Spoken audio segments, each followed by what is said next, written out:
வணக்கம். இது உங்கள் ஊடகம், தமிழர்களுக்கான ஊடகம் ஜீவா டுடே. தமிழருவி மணியன் அவர்கள் தமிழ் மாநில காங்கிரஸ்ல இணைந்திருக்கிறாரு. இணைந்தவுடன் அவர் விஜய் இந்த பாஜக கூட்டணிக்கு வரணும் அப்படிங்கிற மாதிரி சொல்லியிருக்காரு. அதாவது அதிமுக பாஜக கூட்டணிக்கு விஜய் வந்தார்னா மிகப்பெரிய வெற்றியை பெற்றுடலாம். திமுகவை அழிய வேண்டும் என்று நினைக்கின்ற நம்ம எல்லாரும் ஒன்று சேர்ந்து நிற்போம் அப்படின்னு தமிழருவி மணியன் சொல்லியிருக்காரு. அதற்கு முன்னாடி ரஜினியோட்ட போய் மிளகு ரசம் குடிச்சதுதான் இப்போ பாக்கி ஒன்றும் இல்லை ரஜினி அப்படிங்கிற மாதிரிலாம் ரஜினியை பற்றி விமர்சனமும் பண்ணியிருக்கிறார். இப்போ தமிழறிவு மணியன் விஜய்க்கு அழைப்பு கொடுத்து அவருக்கு ஒரு பவன் கல்யாண் மாதிரி அவர் ஆக்கலாம், ஏன்னா துணை முதலமைச்சர் ஆக்கலாம். முதலமைச்சர் ஆக முடியாது, எடப்பாடிகிட்ட அவர் தானே முதலமைச்சர் கேண்டிடேட், இவர் எப்படி முதலமைச்சர் ஆக முடியாது, அதனால வாங்க பார்த்துக்கலாம் அப்படிங்கிற மாதிரியான ஒரு விஷயம். முதலில் அதிமுக பாஜக விஜய் கூட்டணி கெமிஸ்ட்ரி எப்படி இருக்கும் அப்படிங்கிறத பார்க்கலாம். ஆனால் அதற்கு முன்னாடி தமிழறிவு மணியன் யார் என்பதையும் நம்ம பார்த்துக்கலாம். தமிழறிவு மணியனுக்கு எப்படியாவது இந்த திராவிட கட்சிகளை ஒழிக்கணும், 2 திராவிட கட்சிகளையும் ஒழிக்கணும், இந்த திராவிடங்கிற கோட்பாடு அழியணும் அப்படிங்கிற அந்த மனநிலை உடையவர். அப்படின்னா ஒரு இந்திய தேசிய காங்கிரஸ் மனநிலை உடையவரா, காமராஜருடைய மனநிலை உடையவரான்னு பார்த்தா அதுவும் கிடையாது. அப்பட்டமான இந்துத்துவ சனாதன வெறி பிடித்தவராகத்தான் அவர் இருக்கிறார். ஏன்னு கேட்டீங்கன்னா, பேருக்கு தான் காமராஜர் காந்தியின் கட்சி பேரை மாற்றி மாற்றி வச்சுக்கிறாரே ஒழிய, ஆர்எஸ்எஸ் சித்தாந்தத்தை கொண்டாடிய கோட்சேவை கொண்டாடுகின்ற பாஜகவை, ஆர்எஸ்எஸ் சித்தாந்தத்தை வியந்தோதுகின்ற வேலையைத்தான் கடந்த 10-15 ஆண்டுகளாக பார்க்கிறார். பாஜக யாரையெல்லாம் கை நீட்டுதோ அவங்களாம் முதலமைச்சர் வேட்பாளர்னார். ரஜினிகாந்த் முதலமைச்சர் ஆகணும், அவரால் தான் முடியும், அவருக்கு ஒரு 40-50% ஓட்டு இருக்குன்னு சொல்லி அவரை மிளகா அரைக்க பார்த்தாரு. அதற்கு பிறகு அண்ணாமலை தான் முதலமைச்சர் வேட்பாளர் ஆகணும் அப்படிங்கிற மாதிரியான ஒரு விஷயத்த முன் வச்சாரு. இது இரண்டுமே பாஜக சித்தாந்தம் பேசுகின்ற, முஸ்லீம் வெறுப்பு கிறிஸ்தவ வெறுப்பு பேசுகின்ற, திராவிடத்தை எப்படியாவது அழிக்கணும்னு நினைக்கக்கூடிய யாராவது ஒருவர் இங்கே வரணும், அதுக்கு நான் வேலை பார்க்க தயாரினார். ஏற்கனவே இந்த 2014 அந்த விஜயகாந்த், ராமதாஸ், பாஜக, வைகோ இவங்களெல்லாம் வச்சு ஒரு கூட்டணி அமைச்சார். கூட்டணி அமைச்சு பெருமையாக சொல்லுவார், பாஜகக்கு இவ்வளோ % ஓட்டு கூட்டணியை நான் தான் உருவாக்குனேன். அப்போ ஒரு அன்புமணியும் பொன் ராதாகிருஷ்ணன் மட்டும் வெற்றி பெற்றாங்க. அப்போ அந்த மாதிரியான ஒரு சூழலை, அப்போ இவருக்கு எப்படியாவது திமுக அதிமுக இல்லாத ஒரு அணியை உருவாக்கணும்னு ஒரு ட்ரை பண்ணிக்கிட்டு இருக்கார். அந்த முயற்சியை தமிழ்நாட்டில் செஞ்சவங்க எல்லாருமே தோல்வி தான். மக்கள் நல கூட்டணியாக இருக்கட்டும், அன்புமணி தலைமையில் முயற்சியாக இருக்கட்டும், சீமான் அவர்களாக இருக்கட்டும், கடந்த காலத்தில் இந்த 2 திராவிட கட்சிக்கு நான் தான் மாற்றுன்னு வந்தவங்க எல்லாருமே அவங்க காலியாக இருக்காங்க. ஒன்றுமே இந்த கமலஹாசனாக இருக்கட்டும், யாருமே பெரிய லெவலில் வந்ததில்லை. இல்லைன்னா ஏதாவது 2 திராவிட கட்சியில் ஒரு கட்சியில் போய் கரைஞ்சிருவாங்க. அது மாப்போசியாக இருக்கட்டும், ஆதித்தனாராக இருக்கட்டும், ராஜாஜி கடைசியில் திமுகவோட கூட்டணி வைக்கக்கூடிய நிலைக்கு வந்தார். ஸோ திராவிடத்தை எதிர்த்தவர்கள் எல்லோருமே இந்த 2 திராவிட கட்சியினுடைய தயவில் பின்னாடி பொழப்பு ஓட்டினவங்களாக தான் இருப்பாங்க. பதவி வாங்கிட்டு அப்படி பள்ளியில் வச்சுட்டு போகிறவங்களா தான் இருப்பாங்க. திராவிட எதிர்ப்பாளர்களுடைய யோகிதைங்கிறது ஓட்டு அரசியலில் அப்படி தான் அமைஞ்சிருக்கு. இந்த நிலையில் விஜய் ஒரு டெல்லியோட ஆளு, ஒரு நாக்பூரோட ஆளுன்னு நம்ம தொடர்ச்சியாக சொல்லிட்டு வரோம். இப்போ தமிழறிவு மணியனும் அவரை இவ்வளவு தீவிரமாக ஆதரிப்பதை பார்த்தா இவர் பக்கா ஆர்எஸ்எஸ்காரர் தான் விஜய். ஒரு நாக்பூர் டெல்லியோட ப்ராடக்ட்டுங்கிறது உறுதியாகும். ஏன்னா தமிழறிவு மணியன் இதுகாரம் செஞ்ச முயற்சி என்னது? திராவிட கட்சியை அழிக்கணும், பிஜேபியை கொண்டு வரணும், ஆர்எஸ்எஸ்ஸை கொண்டு வரணும், இந்துத்துவாவை கொண்டு வரணும். இதை தவிர்த்து வேறு நோக்கமே கிடையாது. அதற்கு முன்னாடி கூட வைகோ முன்னிலைப்படுத்தினார். ஆனால் வைகோ முன்னிலைப்படுத்தும் கூட இந்த 2 திராவிட கட்சியை அழியணுங்கிற அந்த கான்செப்ட் தான். ஜி.கே. வாசன் அவரை முன்னிலைப்படுத்தினார். அதுக்கப்புறம் டைரக்டா அண்ணாமலை, ரஜினின்னு ஓப்பனாக பிஜேபி என்ன செயல் திட்டமோ அஜெண்டாவோ அதுக்கு செயல்படக்கூடிய ஒரு நபராகத்தான், அதை செய்யக்கூடிய ஒரு வேலையாளாகத்தான் தமிழறிவு மணியன் தொடர்ச்சியாக இருந்துட்டார். இவருடைய அந்த முயற்சிக்கு ரஜினிகாந்த் முட்டுக்கட்டையா இருக்கான்னு தெரிஞ்ச உடனே தான் அவர் கோபமா போனார். நான் கூழாங்கற்களில் படுத்திருக்கிறேன் அப்படி இப்படி ரஜினியை திட்டிட்டு போனார், என்னை ஏத்துக்கலன்னு. ஏன்னா ரஜினியை புரிஞ்சுக்கிட்டாரு. ஆர்எஸ்எஸ் சங் பரிவார் நம்மளை நல்லா முளக அரைக்க பார்க்குது, நம்ம ஜெயிக்க முடியாது, நம்மளை ஒரு ஓட்டு பிரிக்கிறதுக்கு ஒரு சக்தியாக யூஸ் பண்ண பார்க்குறாங்க. ஆனால் தமிழ்நாட்டில் ஆன்மீக அரசியல், கடவுள் இதை சொல்லி ஓட்டு கேட்க முடியாது. இங்கே பெரியார், சமூக நீதி, திராவிடம், மொழி உணர்வு பேசி தான் ஓட்டு கேட்க முடியும். சிவாஜியே தோத்து போயிருக்கிறாரு. அதனால நம்ம அது வர வேணான்னு அவர் புரிஞ்சுக்கிட்டு தான் அண்ணாத்த பட ஷூட்டிங்கில் கொரோனா இருக்குது, உடம்புல ஆப்ரேஷன் பண்ணியிருக்கேன், அது இதுன்னு சொல்லி அவர் தப்பிச்சு லீவ் லெட்டர் கொடுத்த மாதிரி அரசியலுக்கு லெட்டர் கொடுத்துட்டு வேணான்னு விலகினவர் தான் ரஜினிகாந்த். தமிழறிவு மணியன் கோபம், ரஜினியை பலிகடாவாக்கியாவது எப்படியாவது திராவிடத்தை அழிச்சிடணும்னு பிளான் பண்ணார். ரஜினி அதுக்கு ஒத்துழைக்கல. அதுக்கு ரஜினிக்கு என்னைக்குமே நம்ம நன்றி உடையவனும் இருக்கணும். ஏன்னா தமிழ்நாட்டு மக்களை காப்பாற்றிருக்காரு சங்கிகள்கிட்ட இருந்து, ஆளை விடுங்கடா சாமின்னு. அப்படி ரஜினி போன உடனே எல்லா வலதுசாரி பத்திரிகளும் ரஜினியை கோலை, பயந்தாங்குழின்னு கிண்டல் பண்ணி கேலி பண்ணி எழுத ஆரம்பிச்சாங்க. ஆனால் ரஜினி அதுக்கப்புறம் தொடர்ந்து சினிமா பயணத்திலையும் எல்லா அரசியல் மேடைகளையும் ஏறுபவராக தொடர்ந்து அவர் நல்லா தான் இருந்துகிட்டு இருக்காரு. தமிழறிவு மணியன் பேச்சை கட்டிருந்தா அன்னைக்கே ரஜினி ரொம்ப பாதிக்கப்பட்டிருப்பாரு, ரொம்ப உடல் ரீதியாகவும் பின்னடைவை சந்திச்சிருப்பாரு. அவர் இப்படி நல்லா இருக்காருன்னா காரணம் தமிழறிவு மணியனை கழட்டி விட்டது தான். அந்த கோபத்தில் தான் நான் சும்மா ஒரு மிளகு ரசம் தான் இது அப்படின்னு ரஜினிகாந்தை அவர் இழிவுபடுத்துறாரு. விஜய் கட்சி ஆரம்பிச்சோன்னா தமிழறிவு மணியன் போன்றவர்கள்லாம் துண்டை போட்டாங்க. ஆனால் விஜய் தான் யாரையுமே சேர்த்துக்க மாட்டாரு. விஜய்கிட்ட முதல்ல போய் பேசணுமே. நீங்க தமிழ் அறிவி மணியன் பேரை கேட்டீங்கன்னா, அவர் தமிழ் அறிவினா ஏதோ பெரிய தமிழ் அறிஞர் போல எதுக்கு வம்புன்ட்டு அவர் பேசல. ஐயநாதன் யாருமே விஷயம் தெரிஞ்சவங்க, இலக்கியவாதிகள், நல்ல தமிழ்ல பேசுறவங்கள பார்த்தாலே பயப்படுவாரு. அவருக்கு இந்த துணை நடிகர்கள், நடிகைகள், நடிகர்கள் இவங்களோட வீட்டு ஃபங்க்ஷனுக்கு போறது தான் நேரம் காட்ட அரசியல் ரீதியா யார்ட்டையும் பேசவே அவர் தயாரா கிடையாது. ஸோ தமிழறிவு மணியன் அப்படிங்கிறப்ப ஆரம்பத்திலே வேணாங்க, ராசி இல்லைன்னு இருப்பாங்க. இவங்களாம் ராசி ஜோசியம் பார்க்கக்கூடியவங்க. ரஜினியை சொல்லி தோத்து போனாரு, வைகோவை சொல்லி தோத்து போனாரு, ஜி.கே. வாசனை சொல்லி தோத்து போனாரு, அண்ணாமலை தான் முதலமைச்சர்னு சொல்லி அவர் சொன்ன யாருமே வழங்கினது இல்லைங்க, யாருமே அரசியலை ஜெயிச்சது இல்லைங்கன்னு சொல்லியிருப்பாங்க. இவர் ஜோசியக்கார் ராசியெல்லாம் பார்த்து அவர் வேணான்ட்டார்.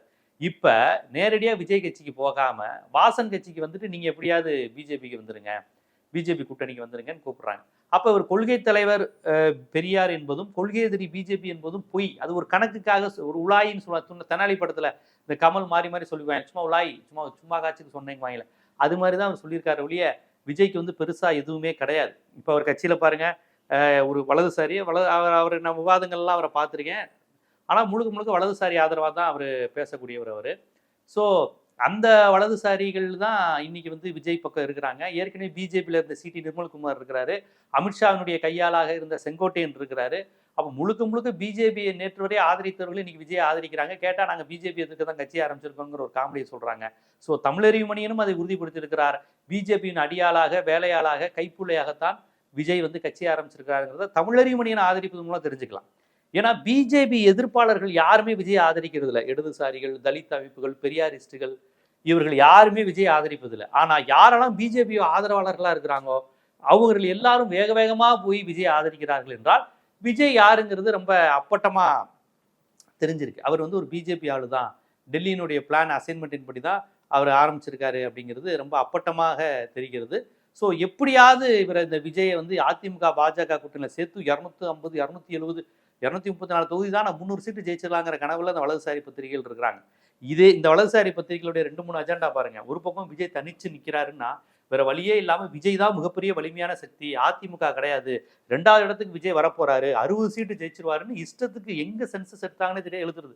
வட தமிழகத்துல வன்னியரும் தலித்தும் போட்டி போட்டு விஜய்க்கு தான் ஓட்டு போடுவாங்க, அவ்வளவுதான், திருமாவளவனுக்கு ஓட்டே கிடையாது அப்படின்னு திட்டமிட்டு ஒரு பிரச்சாரம் பண்ணிக்கிட்டு இருக்காங்க. என்னன்னா விஜய் தனிச்சு நின்றுட்டா எப்படியாவது அவருக்கு வந்து விடுதலை சிறுத்தைகள் ஓட்டை காலி பண்ணணும், வன்னியர்கள் ஓட்டை காலி பண்ணணும், விஜய் தான் வருதுன்னு ஒரு பிம்பத்தை கட்டமைக்கிறாங்க. இன்னைக்கு பல்வேறு திட்டங்கள் மூலமாக மாணவர்களுக்கும், இளைஞர்களுக்கும், பெண்களுக்கும் படிப்பதற்கும், வேலை வாய்ப்பு பெறுவதற்கும், வேலை பார்த்தா வெளியூர் போனா விடுதிகளை தங்குவதற்கும் பல்வேறு விஷயங்களை பிற்படுத்தப்பட்ட ஒடுக்கப்பட்ட பெண்கள், கிராமப்புற பெண்களுக்கு இந்த அரசால் நிறைய ஸ்கீம்ஸ் வந்துகிட்டு இருக்கு. இதன் மூலமா பெண்கள் பயனடைந்துகிட்டு இருக்காங்க. நம்ம செய்திகள் வரும்போது இல்ல பெண்கள்லாம் விஜய் மேல பைத்தியமா இருக்கிறாங்க, பெத்த அப்பனை கொலை பண்ணிடுவாங்க, விஜய் காண்டி புருஷனை கொலை பண்ணிடுவாங்க, யாருக்குனாலும் விஷம் வச்சு கொண்டுட்டு கூட விஜய் பின்னாடி பைத்தியக்காரத்தனமா போயிடுவாங்கன்ட்டு அப்படி ஒரு பிம்பத்தை கட்டமைக்கிறதுல வலதுசாரி பத்திரிகைகள் இதா இருக்கு. பெண்கள்னாலே பெண்கள் அவ்வளவு மோசமானவங்களா தமிழ்நாட்டுல? அவ்வளவு கேவலமானவங்களா? அப்பா புருஷனை விட விஜய் முக்கியம்னு நினைக்கிற பெண்கள் தான் தமிழ்நாட்டில் அதிகமா இருக்கிறாங்களா? ஆனா வலதுசாரி பத்திரிகைகள் அது கட்டமைக்கிறாங்க, பெண்கள்னாலே விஜய்க்கு தான் ஓட்டு போடுவாங்க. ஏன்னா பெண்கள் முட்டாள்கள்னு சொல்ல வராங்க, அறிவில்லாதவர்கள்னு சொல்ல வராங்க, சிந்திக்க மாட்டாங்க, அவங்களுக்கு படிப்பு, வேலை வாய்ப்பு, இடஒதுக்கீடு குறித்தெல்லாம் அறிவு கிடையாது, அவங்களுக்கு சும்மா விஜய் சினிமா மோகம் டான்ஸை பார்த்து ஓட்டு போட்டுருவாங்கன்னு அது ஒரு பிம்பம். ஸோ விஜய் தனிச்சுன்னா பெண்கள் ஓட்டு திமுக கிடைக்காது, தலித்துகள் ஓட்டு திருமாவுக்கு கிடைக்காது, இவருக்கு வந்துரும்னு அது ஒரு வேலையை பார்த்துட்டே இருக்காங்க, ஏடிஎம்கே காலி பண்றதுக்கான வேலை.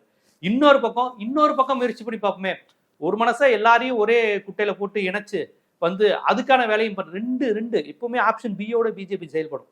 தமிழறிவு மணியனை வச்சு கூட்டணிக்குள்ள கூப்பிடுறது, இன்னொரு பக்கம் நீ தனிச்சு நின்னா உனக்கு தான் தலித்துகள் ஓட்டு கிடைக்கும்னு ஒரு கும்பத்தை கட்டமைக்கிறது. அதற்கு முன்பு திமுக கூட்டணியிலிருந்து விடுதலை சிறுத்தைகளையும் காங்கிரஸையும் விஜய்கிட்ட கூப்பிடுறது, அது முதல்ல முயற்சி பண்ணி பார்த்தாங்க. அது திருமாவளவன் பல முறை கதை அடைச்சிட்டாரு, நான் உன்ட்ட வரமாட்டேன், அதிகாரத்தில் பங்கு அப்படி இப்படின்னு ஏதோ சொல்லி, அதிகாரத்தில் பங்குன்னு எங்க கட்சிக்கே நீ சங்கூத பாக்குற, என் அரசியல் வாழ்க்கைக்கே சங்கூத பாக்குற, அதனால உன் அதிகாரத்தில் பங்கு இந்த பூச்சாண்டி லாலிபாப் எல்லாம் என்கிட்ட சாகாதுன்னு திருமாவளவன் தெளிவா அதில் கதை அடைச்சிட்டாரு. அதே மாதிரி காங்கிரஸ் ராகுல் காந்தி போக வாய்ப்பு இல்லைன்னு சொன்னோடனே இனி திருமாவளவனுக்கு ஓட்டு இல்லைன்னு பதிவு செய்வதுதான் வலதுசாரிகளுடைய வேலை, தலித் ஓட்டெல்லாம் விஜய்க்கு வந்துருச்சு அப்படின்னு அப்படி ஒரு வேலை. இப்ப 3வது ஆப்ஷன் சி என்னதுன்னா தமிழறிவு மணியனை வச்சு பிஜேபி கூட்டணிக்குள்ளேயே அவரை சேர்த்து பார்ப்போமே, சிபிஐ கேஸ் இருக்கு, உள்ளுக்குள்ள காருக்குள்ள ட்ரான் வச்சிருந்து ஷூட்டிங் எடுத்தாராங்கிறதுக்கான எவிடன்ஸ் எல்லாம் இருக்கு, அதை வச்சு மிரட்டி கூட்டணிக்கே கூட்டு பார்ப்போமே அப்படிங்கிற அந்த விஷயம். இதுல இவங்களுடைய 3 திட்டமும் எனக்கு தெரிஞ்சு வாக்கு அரசியல் எடுபடாது. திமுக கூட்டணியிலிருந்து காங்கிரஸ் விடுதலை சிறுத்தைகளை உடைப்பது நடக்காது, வாய்ப்பு இல்லை. ஏன்னா அவங்க ஒன்றும் அரசியல் தெளிவில்லாதவர்கள் கிடையாது, விடுதலை சிறுத்தைகளும் காங்கிரஸும். சரி, ஆப்ஷன் பி வந்து விஜய் தனித்து நின்றால் தலித்துகள் ஓட்டையும் பெண்கள் ஓட்டையும் வாங்கி விடுவார், அதுவும் உண்மை கிடையாது. இது வந்து இவர்கள் கட்டமைக்க விரும்புகிற பிம்பம். தலித்துகளை இழிவுபடுத்துறாங்க. தலித்துகள்னாலே சினிமா மோகம். யாராவது ஒரு சினிமா நடிகர் வந்தா பின்னாடி போயிருவாங்க. இழிவுபடுத்துவதற்காக செய்றாங்க. ஆனா சமீப காலமாக அனைத்து முற்போக்கு, இடதுசாரி, தமிழ் தேசிய, ஈழ எல்லா விதமான முற்போக்கு அம்சங்கள் கூட்டங்கள்லயும் அதிகமா பங்கு பெறுவது தலித் அமைப்புகள், தலித் இயக்கத்தை சேர்ந்தவர்கள், தலித் இளைஞர்கள் தான் அதிகம் இருக்கிறாங்க. அவ்வளவு அரசியல் பெரியார் அம்பேத்கரை படித்த தலித் இளைஞர்கள் வந்து விஜய் பின்னாடி ஆழ்தோட்ட பூபதி பாட்டை பார்த்துட்டு போற அளவுக்கு அறிவு குறைவானவர்களா கண்டிப்பா இருக்க வாய்ப்பு இல்லை. ஸோ இது இவங்களுடைய ஆப்ஷன் பி. அதுவும் எடுபடாது. ஆப்ஷன் சி வந்து இப்போ தமிழறிவு மணியனை வச்சு கூட்டு பார்க்கறது. இப்போ நீங்க எல்லாம் யோசிச்சு பாருங்களேன், விஜய் யாரு? திமுக அதிமுக ரெண்டுமே சரியில்லைன்னு சொல்லி கட்சி ஆரம்பிச்சவர். அப்ப திமுக அதிமுக ரெண்டும் பிடிக்காதவங்க விஜய் பக்கம் இருப்பாங்க. இப்போ இவர் செங்கோட்டையன் சேர்த்ததே இவருக்கு பெரிய பின்னடைவு. இதுல இவர் பிஜேபி அதிமுக கூட்டணியில போனார்னா தொடங்கும் போதே இது ஒரு சாதாரண கட்சின்னு ஆயிரும்ல. விஜயகாந்த் கட்சியெல்லாம் 2 எலெக்ஷனை பார்த்துட்டு தான் கூட்டணி வச்சாங்க. இவர் தொடங்கும் போதே நான் கூட்டணி அதுவும் அதிமுக பிஜேபியோட போறேன்னா அப்ப இவருடைய ஊழல் ஒழிப்பு, மதவாத எதிர்ப்பு எல்லாமே அடிபட்டு போகுது. பெரியார் கொள்கை தலைவர், அம்பேத்கர் கொள்கை தலைவர்னு சொன்னது சும்மான்னு சொல்றது அப்பட்டமா தெரிஞ்சது. அப்ப இவர் உருவாக்கி வைத்திருக்கக்கூடிய முற்போக்கு பிம்பமும் தூயவன், இது நான் வந்து ரொம்ப புனிதமானவனுங்கிற பிம்பம் எல்லாமே அடிபட்டு போயிடும். ஸோ அப்போ விஜய்க்கு இங்க ஒரு 7% ஓட்டு இருக்குன்னா இவர் கூட்டணி போனார்னா அதுலேயே ஒரு 3% போயிடும். கண்மூடித்தனமா விஜய் என்ன செஞ்சாலும் ஓட்டு போட தயாரா இருக்கக்கூடிய விஜய் ரசிகர்கள் மட்டும் தான் ஓட்டு போடுவாங்க.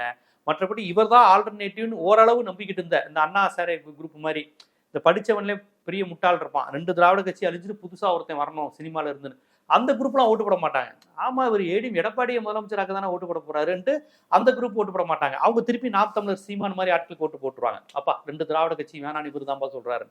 ஸோ அப்ப அதுலேயே பாதி ஓட்டு போயிடும். அப்புறம் அதிமுக தொண்டர்கள் மத்தியில நம்ம வேலை செஞ்சு விஜய துணை முதலமைச்சராக தான் வேலை பார்க்குறோமான்னு சொல்றப்ப அந்த அயற்சி வந்துடும். ரெட்டலைக்கு பாரம்பரியமா உழைச்சவன் இருக்கான், கட்சிக்கு வளர்த்தவன் உயிர் குட்டவன் இருக்கிறான், கையில வந்து பச்சை குத்துனவன் இருக்கிறான். அவன் வந்து நேத்து வந்து விஜய துணை முதலமைச்சராகணுமா அப்படிங்கிற பிரச்சனை. அப்புறம் விஜய் ரசிகர்கள் மாதிரியான ரொம்ப அறிவு முதிர்ச்சி இல்லாத கூட்டத்தோட அதிமுக மாதிரி பாரம்பரியமா வேலை பார்த்தவங்க இணைந்து வேலை பார்க்கறது ரொம்ப கஷ்டமா இருக்கும். தேமுதிகவும் அதிமுகவும் இணைந்து வேலை பார்க்கலாம். ஆனால் 2 பேருமே மெச்சூர்டான ஆட்கள், பொலிட்டிக்கலாவும் சரி சோசியலி மெச்சூர்டான ஆட்கள். இது ஒண்ணுமே தெரியாத கூட்டம். கொள்கை தலைவர் யாருன்னு கேட்டா தெரியல. விஜய் பெரியார் அம்பேத்கர் படத்தை பார்த்து கூட விஜய் ரசிகருக்கு என்னன்னு தெரியல. விஜய் விஜய் விஜய் அப்படின்னு பாவம் அந்த இப்போ ஏதோ மனநிலை பாதிக்கப்பட்ட குழந்தை மாதிரியே பேசுறாங்க எல்லாருமே. ஸோ இவங்களோட சேர்ந்து எப்படி வேலை பார்க்க முடியும்? இப்போ ஒரு இந்த மாதிரி விஜய் கட்சிக்காரர் ஒருத்தருக்கு வந்து எப்படி அதிமுக காரர் ஓட்டு கேட்பார்? இந்த லெவல் அறிவு வளர்ச்சி இல்லாத விஜய் ரசிகர், விஜய் கட்சிக்காரருக்கு கேண்டிடேட் நிற்பார்னா ஏடிஎம்கேக்காரர் வேலை பார்க்கறதுலே ரொம்ப பிரச்சனை இருக்கும். அப்புறம் விஜய் ரசிகர்கள்லாம் ரொம்ப சுயநலமானவர்கள், ஒண்ணுமே தெரியாதவங்க. அப்ப எங்க விஜயண்ணா முதலமைச்சர் ஆக மாட்டாரா? எடப்பாடி தான் சிஎம் ஆவாரா? அப்ப எங்க விஜயண்ணா நிக்கிற தொகுதி மட்டும் ஓட்டு போடுவோம். அந்த லெவலுக்கு தான் அறிவு இருக்கும். எப்பா ரெட்டலையாம்பா இந்த இடத்துல விஜய் கட்சி நிக்கலையானா ஓட்டு போட மாட்டாங்க. எங்க அண்ணன் தான் நிக்கல இருவா வீட்டுல சுறா படத்தை பார்த்துட்டு இருப்போம், விஜய் படம் போடுறாங்க, பகவதி போடுறாங்கன்னு பார்க்க ஆரம்பிச்சிருவாங்க. ஸோ அந்த கெமிஸ்ட்ரியும் ஒத்து வராது. விஜய் ரசிகர்களை பொறுத்தவரையும் விஜய் நிக்கணும், விஜய் சிஎம் ஆகணுங்கிற அந்த கான்செப்ட் மட்டும் தான் இருக்கிறதுனால ஏடிஎம்கேவுடையோ பாமகவுடையோ பாஜகவுடையோ இணைந்து செயல்படுவது என்பது அந்த கட்சிகளுடைய நிர்வாகிகளுக்கு பொருந்தும். அவங்க இன்னைக்கு இந்த கூட்டம் வருது இந்த கூட்டத்துக்கு அது என்னன்னே தெரியாது.